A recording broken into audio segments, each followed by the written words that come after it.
வணக்கம்.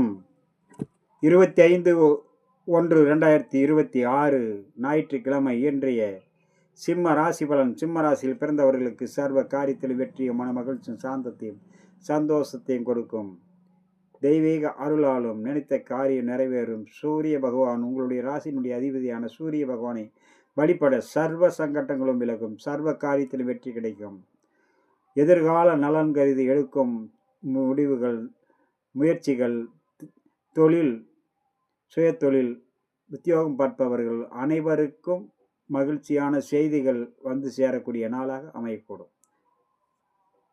மக நட்சத்திரம் சர்வ காரியத்தில் வெற்றி கிடைக்கும். சற்று பொறுமை தேவை.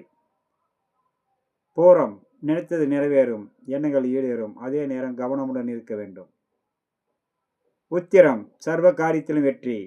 அடுத்தது நாம் காண இருப்பது கன்னி. கன்னி ராசியில் பிறந்தவர்கள் ஒவ்வொரு வேளையிலும் கவனத்தோடு செயல்பட வேண்டும். அவசரமும் பதட்டமும் சிறிய தவறுதல் பெரிய அளவுக்கான மன சங்கடத்தை உருவாக்கிவிடும். கவனத்தோடு செயல்பட்டால் சர்வ காரியத்திலும் வெற்றி கிடைக்கக்கூடிய நாளாக அமையக்கூடும். கன்னியில் வரக்கூடிய உத்திர நட்சத்திரம் சர்வ காரிய ஜெயம். ஹஸ்தம் செய்யும் வேளையில் கவனமுடன் இருக்க வேண்டும்.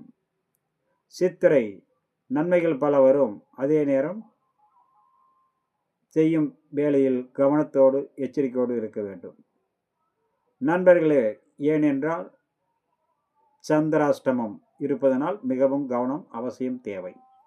அடுத்ததாக நம்ம காண இருப்பது துளாராசி பலன். துளாராசியில் பிறந்தவர்களுக்கு சர்வ காரியத்திலும் வெற்றி.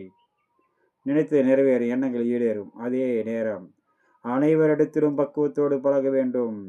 வீண் வாக்குவாதத்தை அடியோடு முற்றிலும் தவிர்ப்பது மிக மிக நன்று. மற்றபடி எடுத்த காரியத்தில் வெற்றியும் எதிர்கால நலன் கருதி எடுக்கும் முயற்சிகளில் மிகவும் ஆதரவான நிலைப்பாடும் ஏற்படும். தேவையற்ற வீண்வாக்குவாதத்தால் அனைத்தும் தடை ஏற்படக்கூடும். அதனால் கவனமுடன் இருக்க வேண்டும். துளாராசியில் வரக்கூடிய சித்திரை நட்சத்திரம் சர்வ காரியத்திலும் வெற்றி கிடைக்கும். ஆனால் செய்யும் வேளையில் கவனமுடன் செயல்பட வேண்டிய நாளாக அமையக்கூடும். திருவாதிரை அனைவரிடத்திலும் பக்குவத்தோடு பழக வேண்டும். வீண் வாக்குவாதத்தை முழுக்கும் தவிர்ப்பது மிக மிக நன்று. விசாகம் சர்வ காரியமும் வெற்றி கிடைக்கும். அதே நேரம் தேவையற்ற வீண் வாக்குவாதத்தால் சிறு சிறு மனக்குழப்பங்கள் வரும். கவனமுடன் செயலாற்ற வேண்டும்.